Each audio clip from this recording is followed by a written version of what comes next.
qué alegría poder saludarte. Bienvenido a un nuevo episodio, un nuevo programa de Biblia Fácil.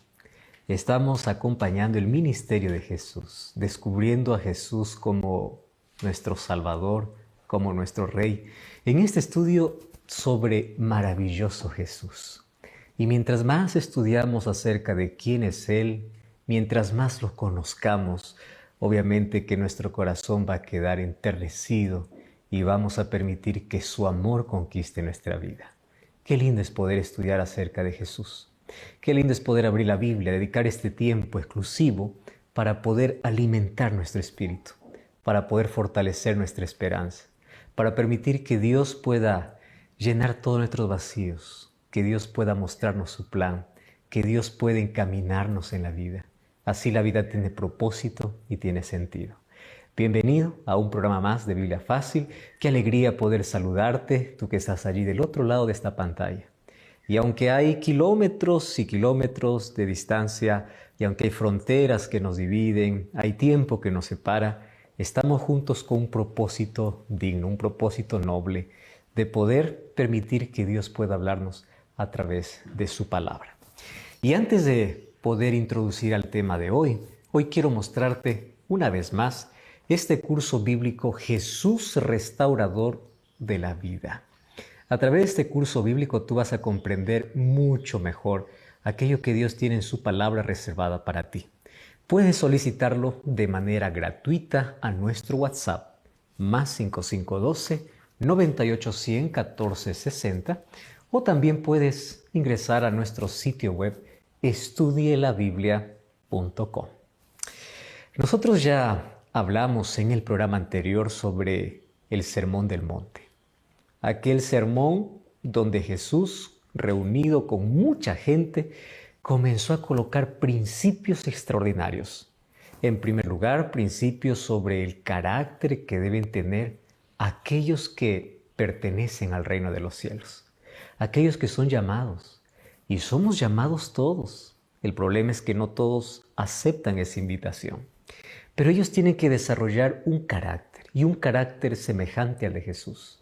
Ya vimos también en el programa anterior la relación que Jesús tenía con la ley, al decir de que Él no vino para poder anular la ley y los profetas.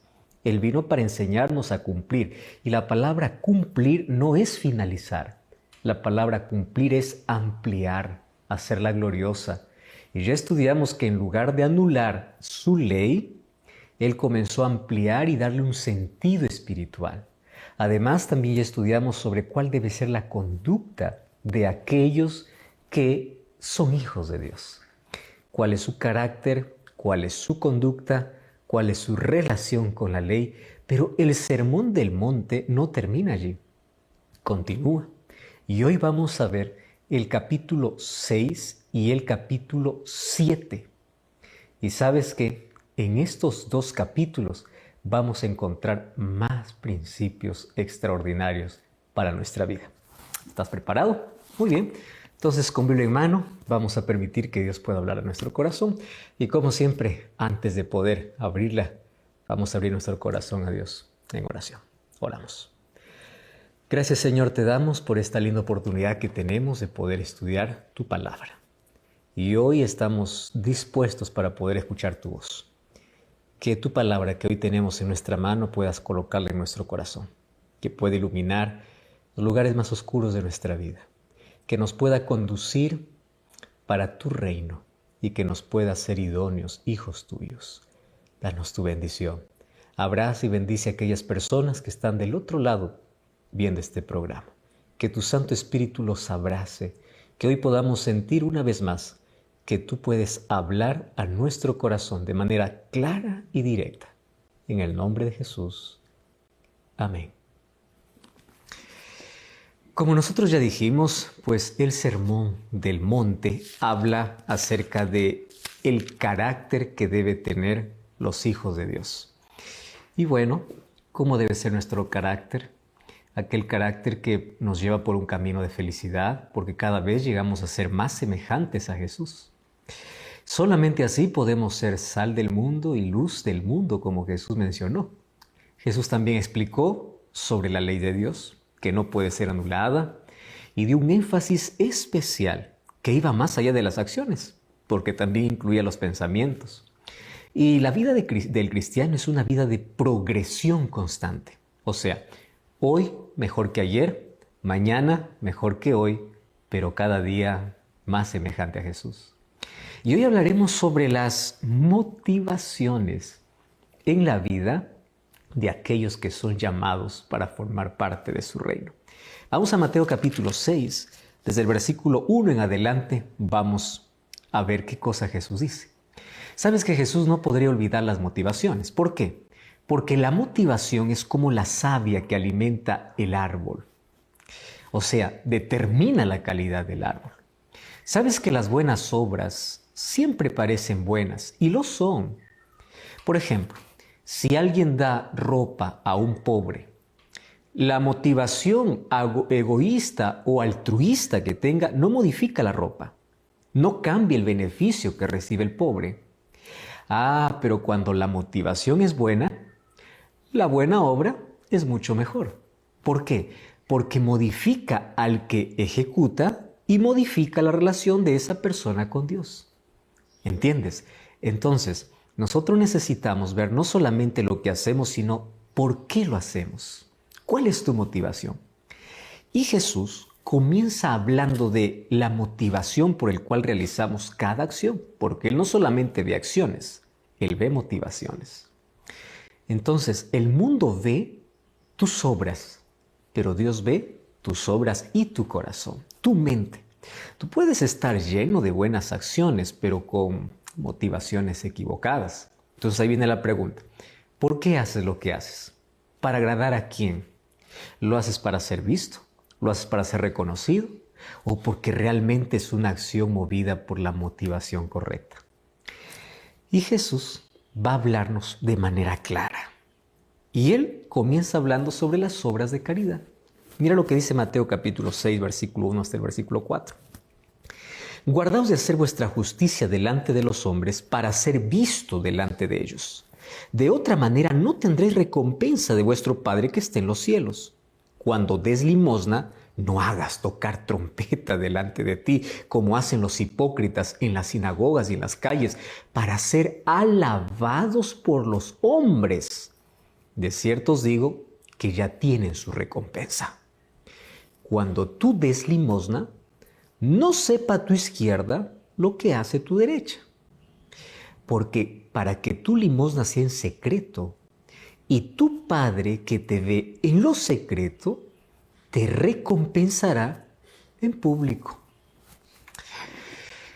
Este texto realmente es fuerte, ¿verdad? Jesús dice, cuídense de no hacer sus obras de justicia delante de la gente para llamar simplemente la atención. Porque si ustedes actúan así, su Padre que está en los cielos no les dará ninguna recompensa. ¿Por qué razón? Porque esto es hipocresía. La única recompensa que reciben es la alabanza o la simpatía de la gente que se entera. Pero eso es efímero. Tú sabes que no hay estabilidad en eso. Las reacciones de la gente cambian. Hoy te alaban y mañana la misma persona que te alaba te puede despreciar. Entonces Jesús dice, pues ¿para qué sirve? ¿Para qué sirve qué? Resulta que las acciones que son solamente para ser visto por la gente son efímeras y además no tienen ninguna recompensa.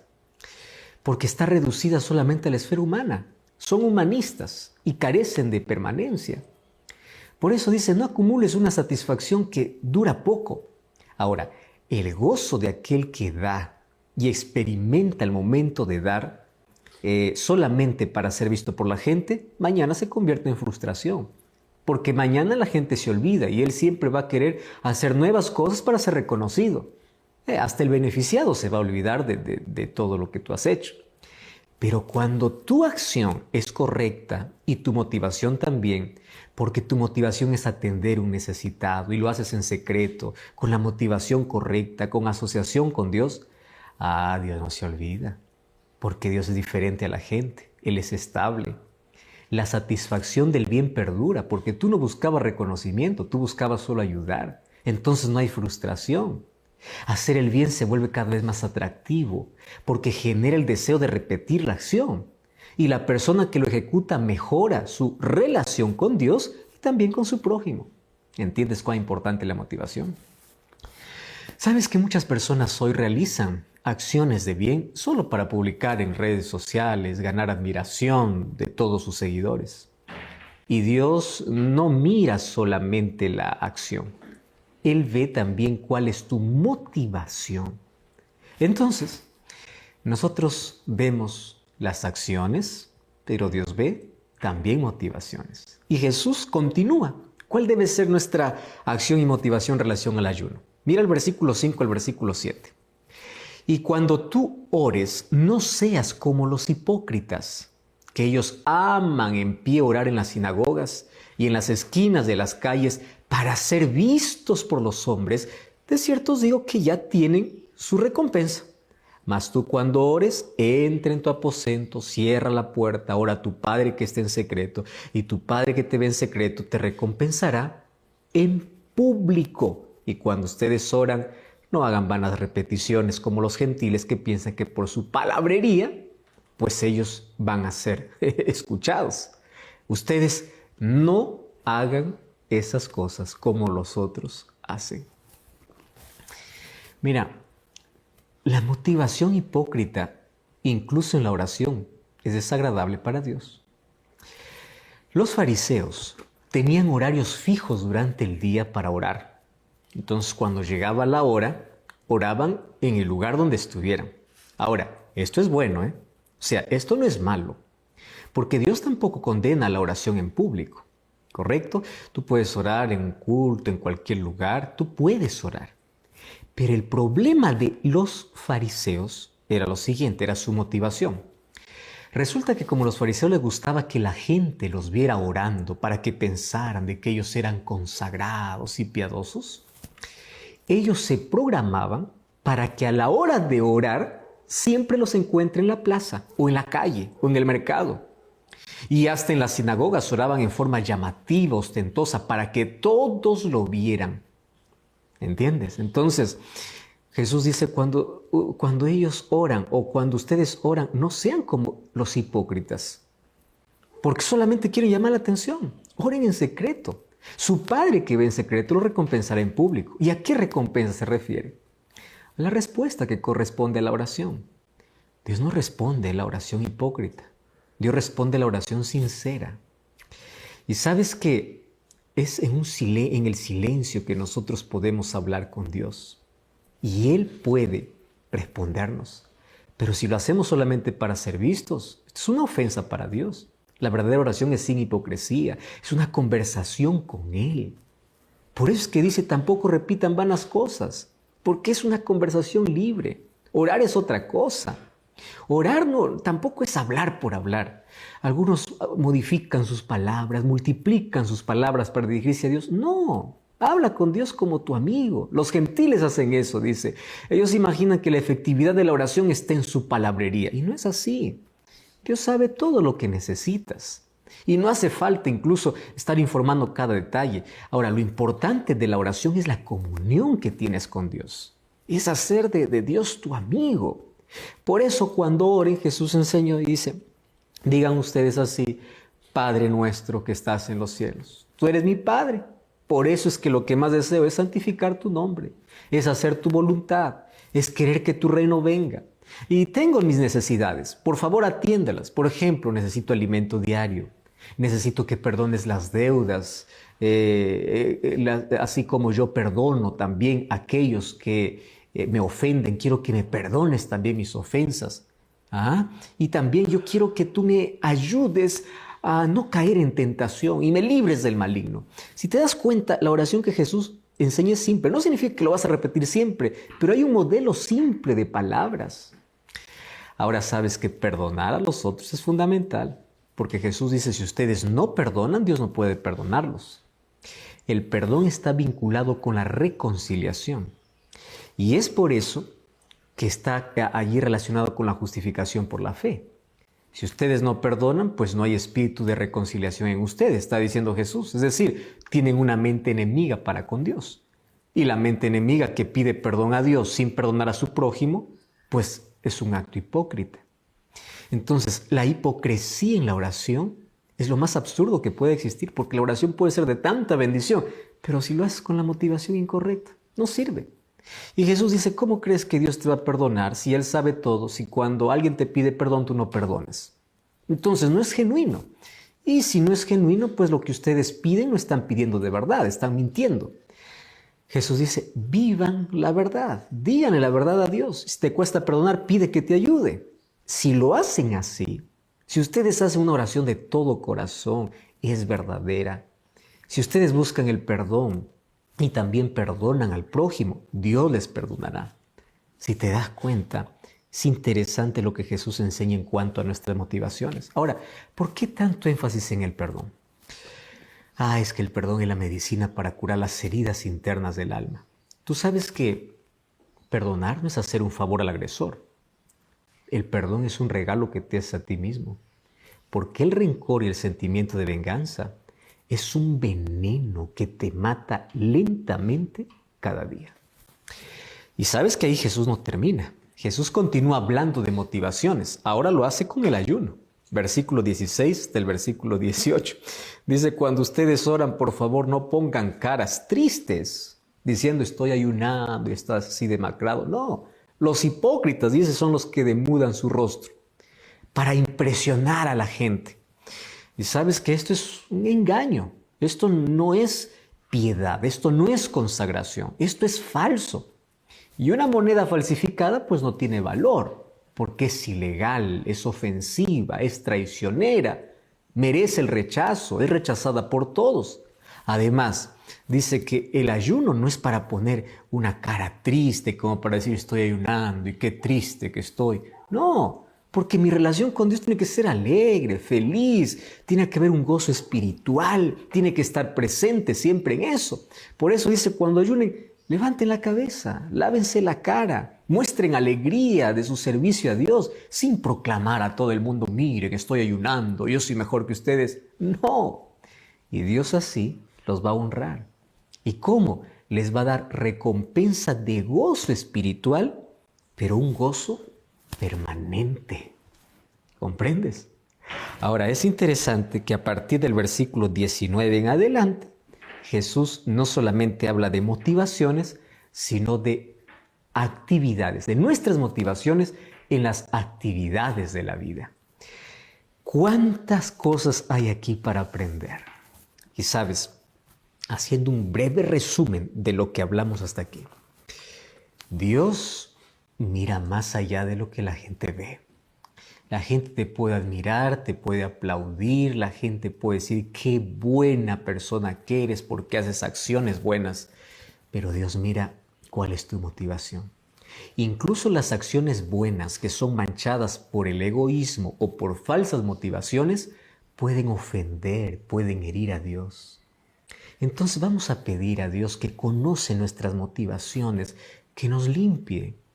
Que Dios que conoce nuestra vida, sin aquella falsa sonrisa, sin aquella falsa impresión, que Dios que conoce lo íntimo de nosotros puede iluminarnos con su palabra, que Dios pueda hacernos personas auténticas, que Dios pueda hacernos personas sinceras, que Dios pueda librarnos de la hipocresía y que nuestras acciones vayan acompañadas de las mejores motivaciones, guiadas por el Espíritu Santo.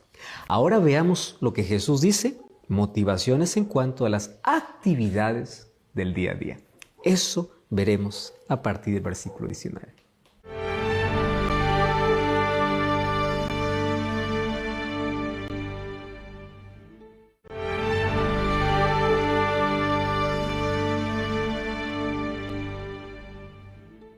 Y continuamos aquí aprendiendo sobre el discurso de Jesús allá en el Sermón del Monte.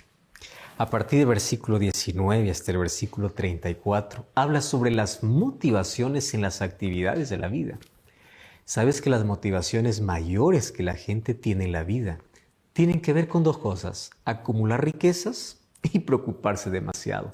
O sea, acumulación y angustia, acumulación y preocupación. Versículo 19 y versículo 20, Jesús dice así: no os hagáis tesoros aquí en la tierra donde se corrompen y el ladrón puede robar. En la tierra pues hay inflación, hay malos negocios, hay decisiones arbitrarias de los gobiernos, hay manipulaciones internacionales de los valores, hay ladrones que pueden hacer desaparecer todo lo que has ganado en toda tu vida. Y ustedes finalmente se van a quedar sin nada, dice Jesús. En cambio, en el cielo, pues nada de eso ocurre. Entonces lo que depositen allí permanecerá para siempre. Pero tú puedes decir, entonces, ¿cómo yo hago ese depósito allí? ¿Es cheque, en metales preciosos, en acciones, en bonos? ¿Cómo? ¿Cómo es eso? Pues bueno, no hay que complicarse tanto. Te voy a explicar qué significa eso. La inversión celestial se hace aquí en la tierra, o sea, en lo que realmente nos interesa y en lo que interesa a Dios. Y aquí Jesús dice, cuando a ustedes les interese lo que a Dios le interesa, entonces su tesoro también estará en el cielo. Porque donde está vuestro tesoro, dice, allí está también vuestro corazón. Jesús dice, no se confundan allí pensando que, bueno, voy a hacer tesoros en el cielo, entonces voy a donar todo, voy a dar todo y no dejo nada para mí. No es eso.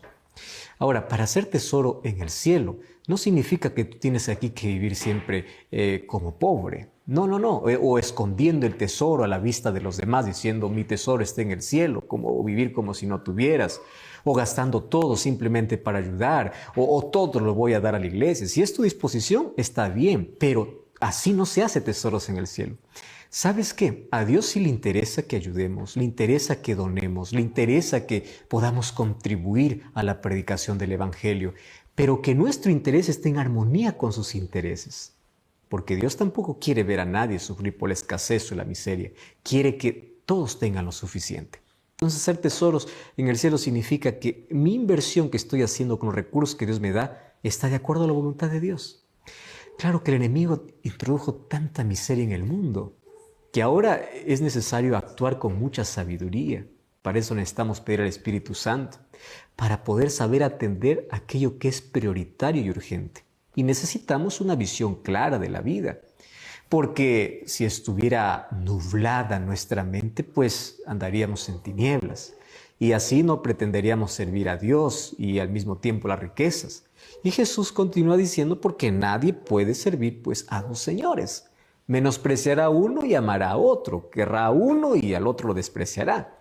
Sirvan a Dios y Él se encargará de orientarles todos los demás. Cuán importante es pedir a Dios sabiduría para administrar nuestro tiempo, nuestros recursos, nuestra salud, todo.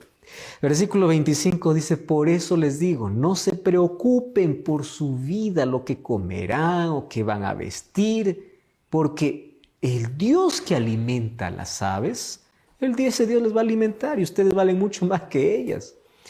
Dios viste a los lirios del campo con una magnificencia mayor que Salomón. Ustedes no necesitan estar preocupándose por todo. Dios ya conoce sus necesidades.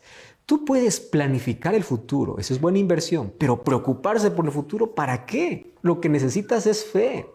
Por eso el versículo 33, busca primero el reino de Dios y su justicia y todas las otras cosas serán añadidas. No significa que vas a quedar de brazos cruzados, significa que vas a dar prioridad a Dios, porque el reino de Dios es el reino que Él vale. Y ahí debe estar nuestra motivación completa, no en cosas efímeras que se acaban, no en cosas que se van. Ahora fíjate, para que nosotros podamos tener calidad de vida, necesitamos primero enfatizar nuestra vida espiritual, porque luego podremos administrar correctamente la vida. Y Jesús repite, no se angustien por el mañana. Mañana traerá su propio afán. Hagan el bien cada día. Dependan siempre de Dios. Hagan correcto las cosas que tienen que hacer cada día. No sean descuidados. Todo saldrá bien. Pero no vivan afanados. No te preocupes, no te angusties. Vivimos en una generación tan angustiada, con temor al futuro y preocupación en el futuro. No te afanes, es la palabra que repite más de una vez. No vivas preocupado. Vive para agradar a Dios y Él te ayudará en todo. Y allí Jesús se está aproximando ya casi al final de su discurso, pero todavía no entra en la conclusión. pero ya comienza a enfatizar algunas cosas que ya ha mencionado. Claro que no los dice igual, porque aquí da un giro al diamante para que brille desde otro ángulo. Pero él vuelve a hablar acerca de las buenas relaciones con el prójimo, a partir del capítulo 7, versículo 1 hasta el versículo 6. Nuevamente habla de la oración, a partir del versículo 7 hasta el versículo 12. Habla del camino que lleva a la vida eterna, la puerta estrecha y la puerta ancha. Habla de los buenos y malos frutos a partir del versículo 15 en adelante. Y habla de hacer la voluntad de Dios. Ahora, cada nueva frase de Jesús aumenta el deseo de la gente de poder comprender mucho más, porque sienten que Jesús está atendiendo cada necesidad espiritual que ellos tienen. Vamos, por ejemplo, a analizar aquella parte de el buen relacionamiento, una vez más, versículo 1 hasta el versículo 6. Allí Jesús dice, no juzguéis para que no seáis juzgados. La relación criticona entre fariseos y escribas era un hábito, era su modo de vida. Protegían su estilo de vida condenando a los que no le siguieran. Vivían una vida de autoprotección espiritual. Era muy tensa, insegura, rígida, triste. ¿Y sabes qué lo peor? Pues es que imitaban a sus maestros, tratando a todos los demás de modo parecido. Ahora, es extraño, pero el ser humano a menudo lo hace. Y siempre está encontrando el mal o su propio mal en la otra persona para condenarlo. Y Jesús dice, así como ustedes condenan a los demás, así también ustedes serán condenados. Así también ustedes serán medidos con la misma medida con que miden a los otros. Presta atención. Extremada falta de sabiduría es actuar así, establecer una medida rígida de acuerdo a mis propias acciones, compararme con otros, menospreciar a otros. Y lo peor es que ellos actuaban con hipocresía, porque Jesús dice, ustedes están condenando la paja en el ojo ajeno cuando no ven la viga en su propio ojo. Lo que Jesús está diciendo es, el juicio pertenece a Dios, no a nosotros, porque es Dios quien juzgará a todas las personas basándose en la suma total de sus actos, no solamente en un acto, porque Dios ve lo que nosotros no vemos. Y Dios no nos ha colocado como jueces para poder vivir juzgando a los demás. El problema es que nosotros juzgamos una acción aislada, como si fuera eso la suma total de todas las acciones que una persona vivió. Nosotros no entendemos el trasfondo, no entendemos las heridas, no entendemos el por qué hizo eso. Solo Dios entiende. Por eso es que juzgamos mal. Y peor juzgamos si es que esa persona no nos agrada. Pero si nos agrada, no importa lo malo que haga, nuestros juicios son para defender. Así somos los seres humanos injustos. Cuando condenamos a alguien por injusticia, ¿sabes qué cosa queremos decir? Yo soy justo. Y al decir que tal persona es, por ejemplo, ese es un antipático. ¿Qué cosa estoy diciendo? Es que yo soy simpático. ¿Te das cuenta qué peligroso es juzgar? Qué peligroso. Por otro lado, Jesús dice, no den lo sagrado a los perros. Dice en el versículo 6, no vaya a ocurrir que ellos se vuelvan contra ustedes y los despedacen. Y Jesús continúa diciendo, tampoco den la perla para los cerdos, porque ellos solamente saben pisotearlas. ¿Qué está diciendo aquí Jesús? O sea, sean sabios en sus relaciones con los demás. Cada uno debe recibir la confianza que merece. No confíen en aquellos que pueden destruirlos, sean prudentes. Tampoco no confíen en aquellos que no saben respetar la confianza. ¿Correcto? Sé prudente. Tú tienes que ver por dónde irte. Tú puedes llevarte bien con todos, pero tú puedes seleccionar la gente con quien tú puedes estar frecuentemente. Y hay gente que ya no tiene deseo alguno de cambiar y está siempre en pecado y no quiere salir de su esclavitud y se aferran a él con todas las fuerzas de su voluntad. Y obviamente se convierten en agentes del enemigo. Y al ser agentes del enemigo, pues son enemigos de Dios. Pero ustedes no pueden ser enemigos de ellos, dice Jesús. Pero hay otros que consideran el evangelio solo como un campo de conflicto. Solamente están allí para crear conflictos. Y Jesús dice, pues no se dejen estorbar por ellos. No pierdan la fe por causa de sus argumentos de críticos o irónicos. Sigan viviendo el evangelio. sigan predicando el Evangelio, sigan respetando lo sagrado, sigan valorando las perlas para poder enriquecer con ellas a aquellos que están dispuestos a creer. No importa que estos sean pecadores como María Magdalena o como Saulo de Tarso, porque ellos pueden convertirse y convertidos, ellos pueden entrar también en el reino de los cielos. ¡Wow! ¡Qué cosa impresionante!, ¿verdad? Y a partir de allí Jesús va a hablar acerca de la oración persistente.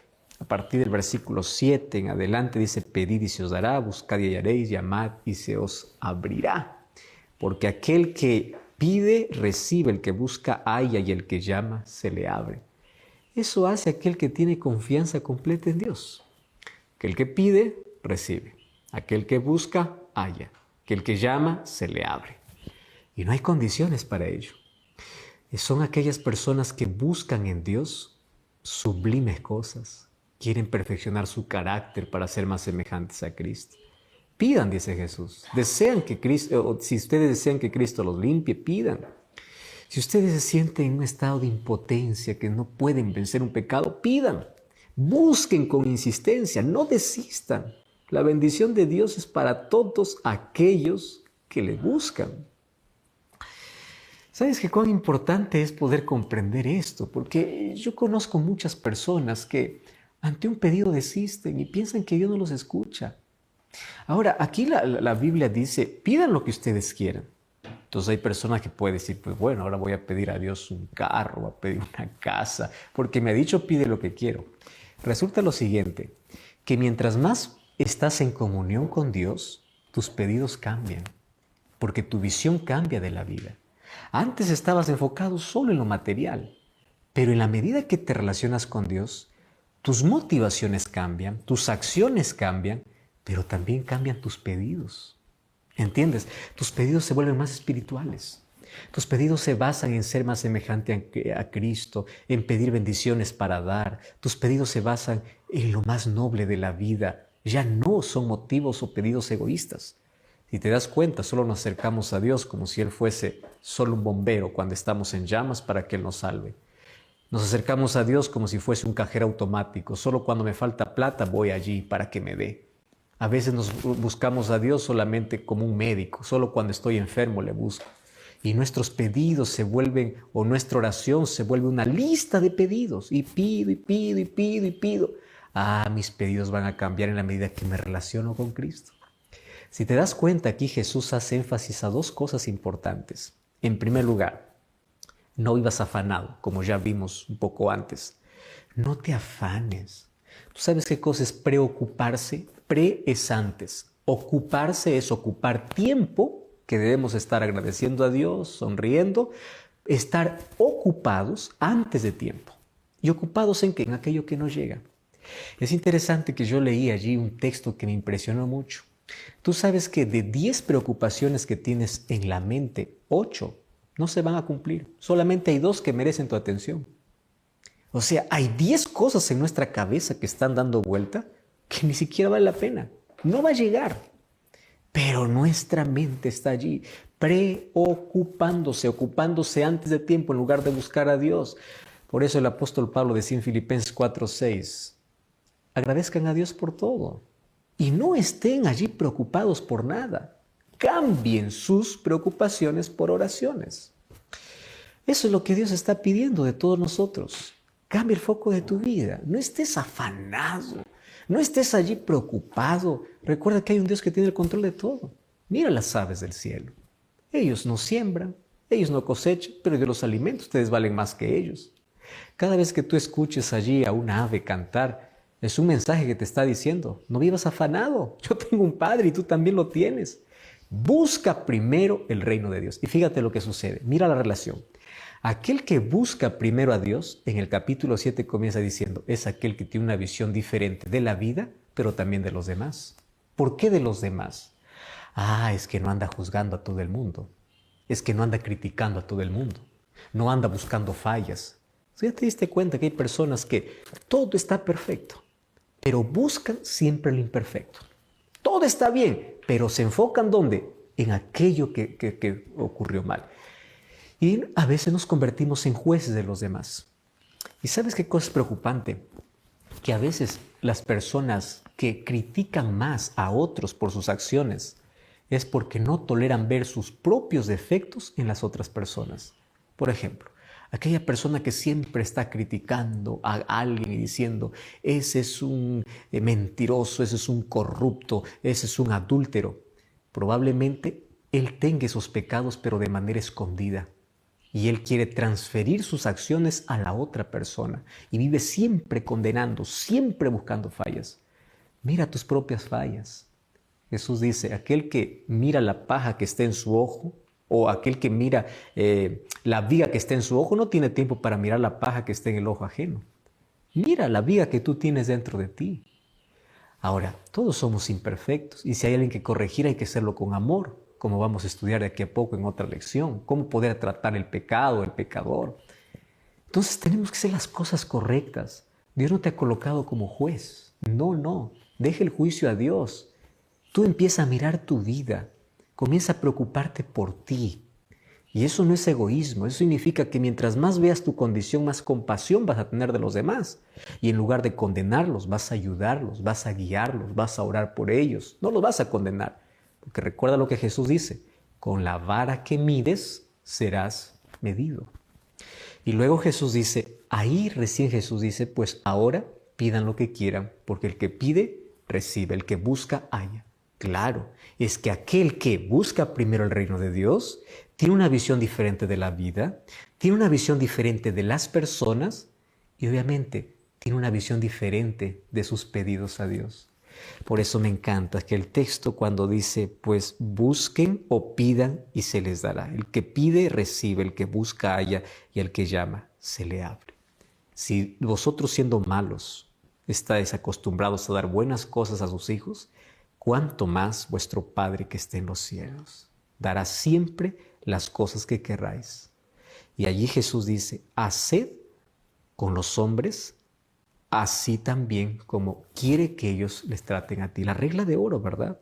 Todas las cosas que queráis que los hombres hagan con vosotros, haced también con ellos. Qué interesante. ¿Cómo te gustaría ser tratado? Trata. ¿Quieres ser abrazado? Abraza. ¿Quieres recibir sonrisas? Sonríe. A veces siempre queremos recibir y nunca dar. Ese egoísmo destruye nuestra vida. Consejos tan prácticos y lindos que encontramos en el Sermón del Monte. Y aquí Jesús va a llevarnos a otro asunto que tiene que ver con la importancia de nuestra espiritualidad y de nuestra entrega a Dios. Y aquí viene algo fuerte, cuando dice, por sus frutos los conoceréis para poder diferenciar del buen cristiano, del falso, del buen profeta, del falso profeta, y luego para decir, no todo el que me dice Señor, Señor, entrará en el reino de los cielos. Eso veremos a continuación.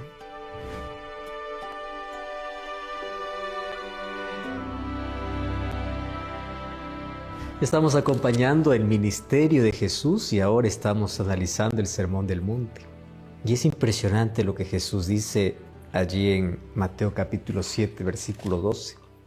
Dice, todas las cosas que ustedes quieren que los hombres hagan con vosotros, así también haced vosotros con ellos, porque esto es la ley y los profetas. O sea, el mejor interés de ustedes no debe estar en lo que reciben, dice Jesús, debe estar en lo que dan. Y ustedes no deben ser el centro de todo lo que hacen. El centro tiene que estar en lo que dan a su prójimo, en cómo tratan a su prójimo. Sean corteses con ellos. Y con esa cortesía de semblante alegre, de espíritu amable, de corazón puro, de actitud tierna, de acciones amables, de palabras suaves y espontáneas y llenas de dulzura, así van a reflejar el carácter de Cristo. Ten cuidado con lo que dices, ten cuidado con lo que haces. La gente se puede olvidar muchas cosas, pero nunca cómo tú los hiciste sentir. Ahora Jesús dice, si quieres compartir el Evangelio, pues muestra la gracia de Cristo en tu vida. Comparte el amor de Dios, que tu vida sea un mensaje constante. Comparte las bendiciones espirituales en la medida que Dios te otorgó. Comparte también los bienes materiales que Dios te ha confiado. para que hagan obras de misericordia, pero con buenas motivaciones. O sea, sean como Cristo. Trata a los demás como Cristo te trata y como tú quieres ser tratado. Y luego Jesús nos desafía a tomar siempre la decisión correcta en cuanto a salvación. Versículo 13 y versículo 4 dice, delante de ustedes está la destrucción y la vida. Está el reino de los cielos y el reino de este mundo.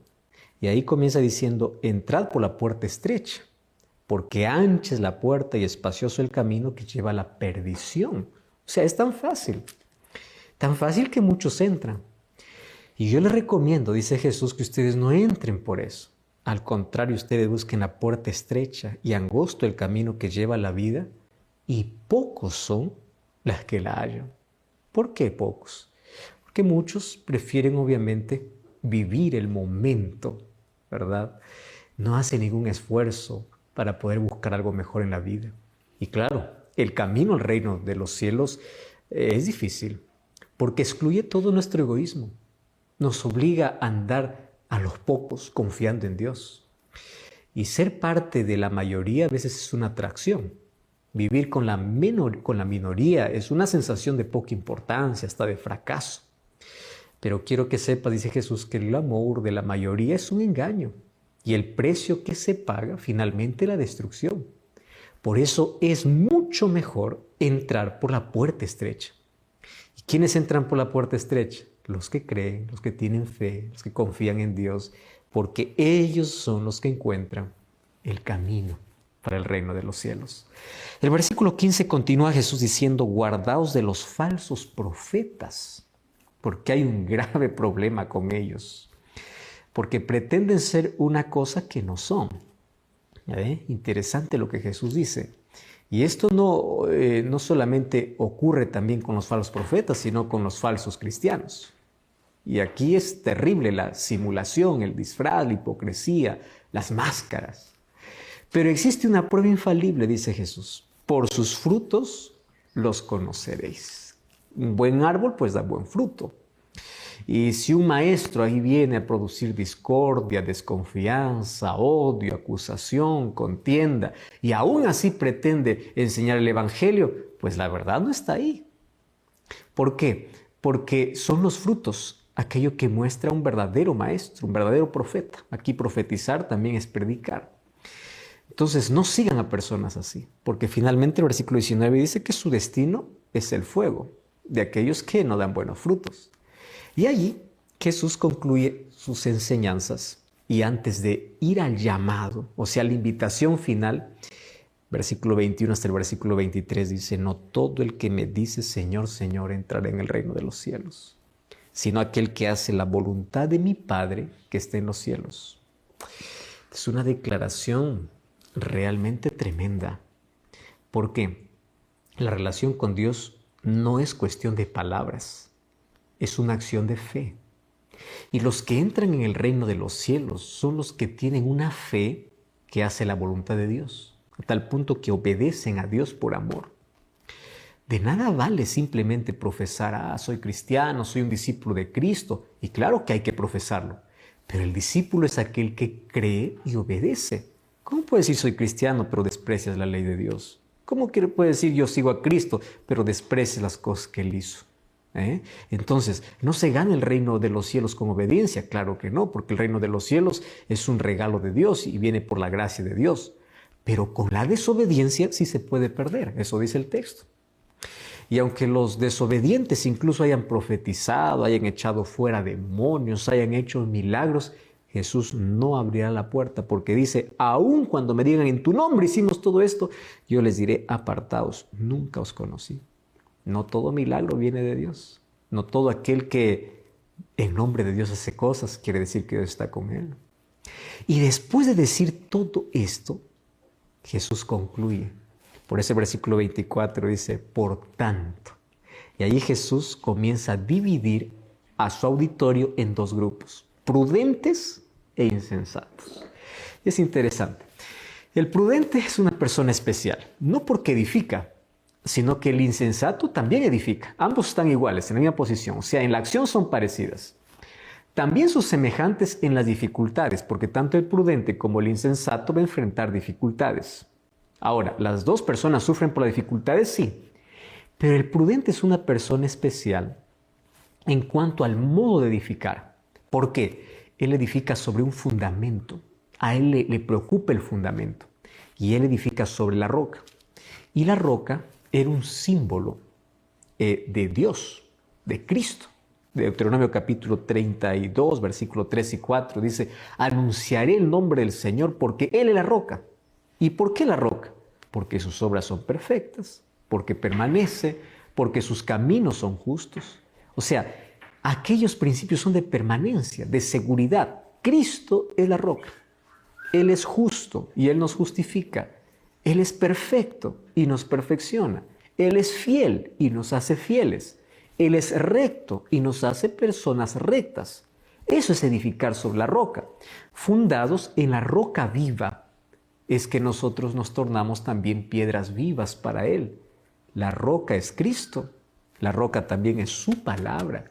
Por eso tu fe no tiene que estar en un líder, en una iglesia, en la palabra de Dios, en Cristo y en su palabra. La religión de Cristo no es letra muerta, es vida. Consiste en practicar cada palabra suya, cada mandato. Es una relación viva con Él. Es una relación de fe. Y la acción de fe, pues, se traduce en obras de justicia bajo la conducción del Espíritu Santo. La religión de Cristo es una relación viva con Él. Es obediencia a Él y es el buen trato a los demás. Porque recuerda que Él es el camino, Él es la verdad y Él es la vida. Entonces, Jesús dice: los prudentes o sabios son aquellos que escuchan y practican, o sea, aceptan la autoridad de Cristo. Ellos no están argumentando ni dudan. Para ellos, Cristo tenía y tiene la autoridad en todo. En cambio, el insensato escucha la palabra, pero no la practica. O sea, es tan cercano y al mismo tiempo tan distante. Es cercano para oír, ¿correcto? Porque la palabra de Jesús llega de manera nítida, así como llega para el prudente. A él llega de manera plena, así como llega para el prudente, pero solo lo escucha y no practica. Y es ahí donde se distancia de Jesús. Entonces él no se compromete, no se entrega. Por eso es que la Biblia lo llama de necio. Sabe, pero no hace. Porque coloca su esperanza en sí mismo. Coloca su fundamento ¿sobre qué? Sobre la arena, sobre lo que dice la gente, sobre lo que dice un líder, sobre lo que dice un pastor, sobre lo que dice una iglesia. Ahora la pregunta es, ¿aquello que dice el pastor y aquello que dice la iglesia está fundamentada en la roca? Porque si Cristo no es tu fundamento, si las cosas que haces no tienen un fundamento en la palabra de Dios, va a caer. No resiste las tormentas de la vida. Y finalmente tú vas a ser perjudicado, porque tú vas a ser destrozado finalmente. Ahora fíjate, Jesús en la parte final de su sermón, allí conocido como el Sermón del Monte, habla de dos cosas esenciales que tienen una relación muy estrecha. Primero, no todo el que me dice Señor entrará en el reino de los cielos. ¿Sabes qué cosa es lo más triste? Que se perderán personas que conocen tanto, tienen conocimiento brillante, conocen en teoría de Dios, pero en la vida práctica viven lejos de Él. No todo el que me dice Señor entrará en el reino de los cielos. Aquí descarta la idea, no importa la iglesia donde vaya, con tal es alabar a Dios. La Biblia no dice eso. No importa el lugar, lo importante es el corazón. La Biblia no dice eso. No simplemente tengo que ir a una iglesia por adorar, porque ahí predica la Biblia. Todas las iglesias lo hacen. La pregunta es, ¿esa iglesia tiene su fundamento dónde? ¿En la Biblia o en tradiciones? ¿En dogmas humanos o en la palabra de Dios? Eso es lo que tengo que preguntarme, porque no todo el que me dice Señor entra en los cielos. Yo voy a esta iglesia porque en esta iglesia hacen milagros. Jesús dice, muchos me dirán en este día, en tu nombre hicimos milagros. Voy a esta iglesia porque esta iglesia expulsa demonios. Jesús dice, muchos me dirán este día, en tu nombre expulsamos demonios. Pero yo les diré, no os conozco. ¿Qué cosa es la voluntad de Dios? Por eso Jesús concluye con la historia del prudente e insensato. Hacer la voluntad de Dios es conocer la palabra y obedecer la palabra. En eso consiste hacer la voluntad de Dios. Cuando tú haces la voluntad de Dios, estás fundamentando tu vida sobre la roca. Y la roca es Cristo y la roca es su palabra. ¿Dónde está fundamentada tus creencias? ¿Dónde está fundamentada tu vida? ¿Dónde está fundamentado aquello que tú haces? ¿En Cristo? ¿En la palabra de Dios? ¿O es que hay cosas que por allí tú tienes dudas y dices, no, esto no está en la Biblia?